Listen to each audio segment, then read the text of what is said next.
Hello, how are you? It is another black day today. Like by black day, I don't mean like morning black. I don't mean some morning's morning. I don't mean a morning, but another day without light. Don't be surprised. I am in Nigeria. So the blackout shouldn't be a surprise anymore. Anyways, today I just want to put some few minutes in. I just closed from work. I just finished work. This is like 9:30 p.m. and I need to I need to find a way to find time. I'll be shooting in the afternoon. I'll just be putting some things in the afternoon where you can see me talking to the camera. Anyways, today I want to just talk about something that flashed in my head this afternoon. Something that I've been thinking for quite some time now. I've been trying to have an opinion on for quite some time now, and it is on the impact of globalization in Africa to entrepreneurs, or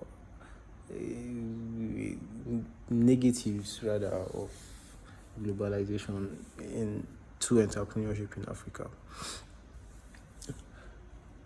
It's okay. I have for a very long time, this entrepreneurship thing in Africa, especially in Nigeria. Let me not say especially in Nigeria, but in the whole of Africa. Most entrepreneurs in Africa right now are first generation entrepreneurs.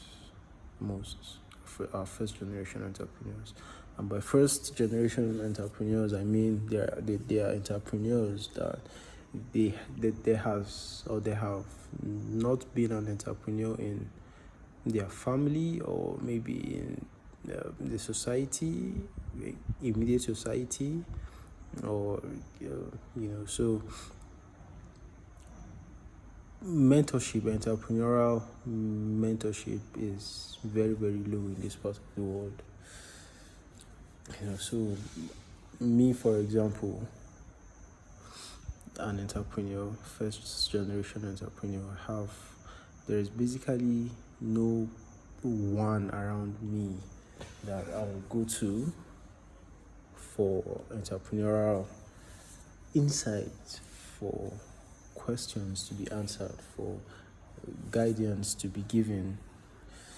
There is almost none. So most of the time, all of the time, my mentors are online, right? People like David, people like Vusi, and lots of them.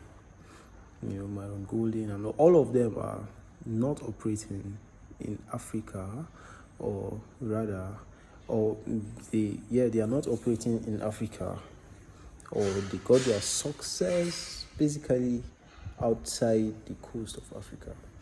So my point is, all I've been learning is the global standard. And when we are talking about the global standard, we're talking about the American standard, right? America, the US is like the global what now, right? It's like they control the globe basically. So, for example, their currency is the currency that is globally accepted, and also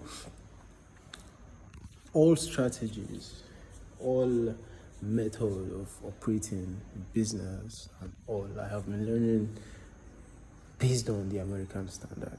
And it ate me up so much more that I gave no regard. Hey, shit. I gave no regard to the operations, to entrepreneurial operations, to business operations in Nigeria. I felt that there is just nobody in Nigeria that I can follow. There's just nobody in Africa that I can follow that can teach me what I need to learn about this entrepreneurship thing. I'm not saying that I kind of wasted my time learning the American standard. I'm not saying that, but I am going to say that I learned so much that it is affecting, or it affected the way I do business in my locality. And I'm going to say for sure that it affects most people, most entrepreneurs in Africa, or some entrepreneurs in Africa that are trying to operate in the global standard.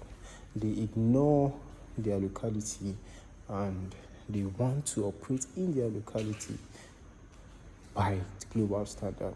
So let's look at the entrepreneurs in the US. The entrepreneurs in the US are operating on the standard, or by the standard, of the United States, right? They are not operating by the global standard. Yeah, the United States is like the global standard, but they are operating in the United States. You're going to see someone from New York, someone from Indiana, someone from Florida. When they talk about how they are impacting Florida. They talk on how they are impacting New York, how they are impacting Indiana, how they are impacting where they are, basically. So they use that, the people in their locality, as their audience before they go ahead to farm other audiences in other localities. My point is, you see African entrepreneurs charge other African citizens in US currency, for example. A couple of months back, I was in need of a content creator. I was really considering employing a content creator, or employing the service of a content creator. And this guy in Kaduna, here in Nigeria, like, we are not even in Abuja, we are not even in Lagos, we are in Kaduna. And this guy is here in Kaduna with me. As a matter of fact, after we talked, or rather when we chatted on WhatsApp, I asked him to come down to my office. I asked him to come down to the gym so we could talk further. And the aim of asking him to come down before we even negotiate, we even talk price and everything, is for him to come to the field and see how things are, right? And for him to see that we did here together, we look out together, we are trying to grow, from the same locality. So this guy came, we spoke and everything. And when he went back and gave me the price, this dude was charging me in dollars. He was charging me in dollars. And I didn't really understand the rationale behind you charging your fellow comrade in dollars. Like, you're not sending an invoice to someone in the United States or someone out of your country, but someone not just in your country, but your neighbor, and you're charging me in dollars. Like, how does that make sense? How does that make sense? I don't know how that makes sense. But it is so bad that people here want to operate so bad with the global standard without really knowing that, or without really acknowledging. I think they do know it, but they are not acknowledging the fact that whatever global standard they want to go by,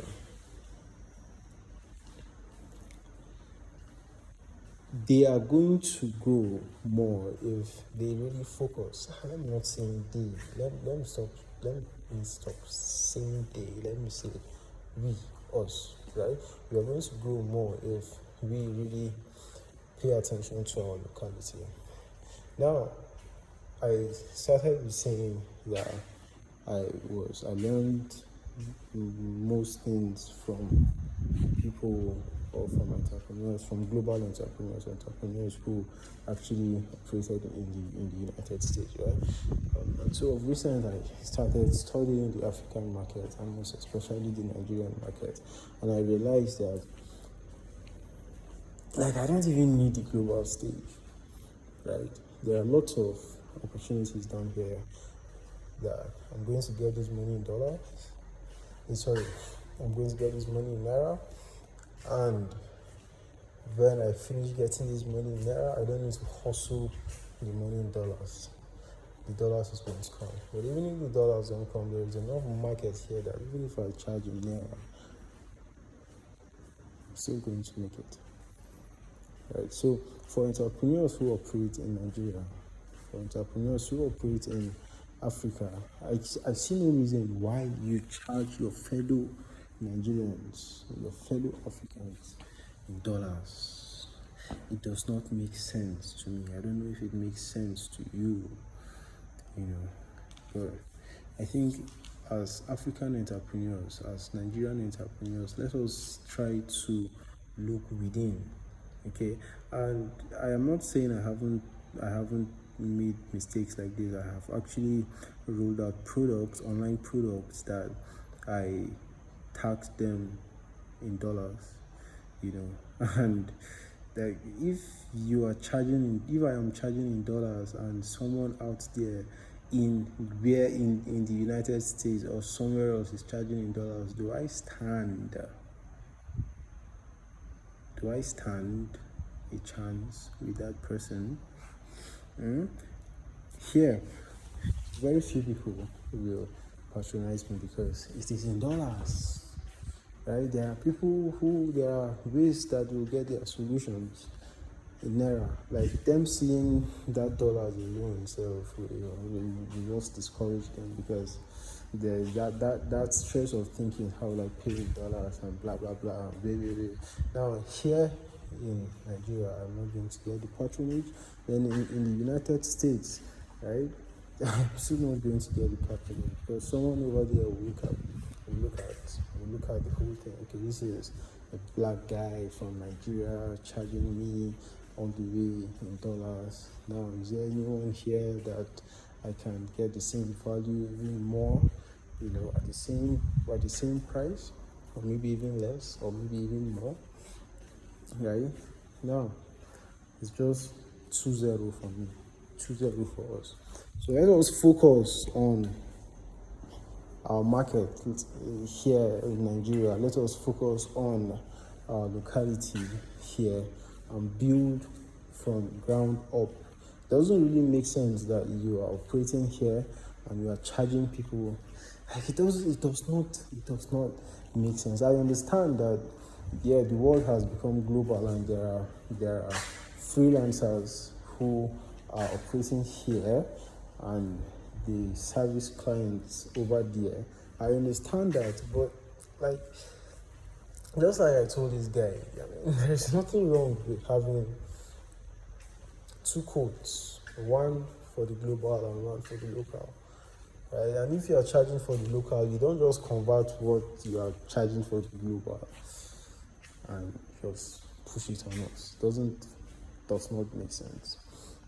It does not make sense. Right? So this is my thought. One day I am going to build on this and really put my argument, articulate my arguments. I'm bringing points, but for now, this is just me sharing my thoughts.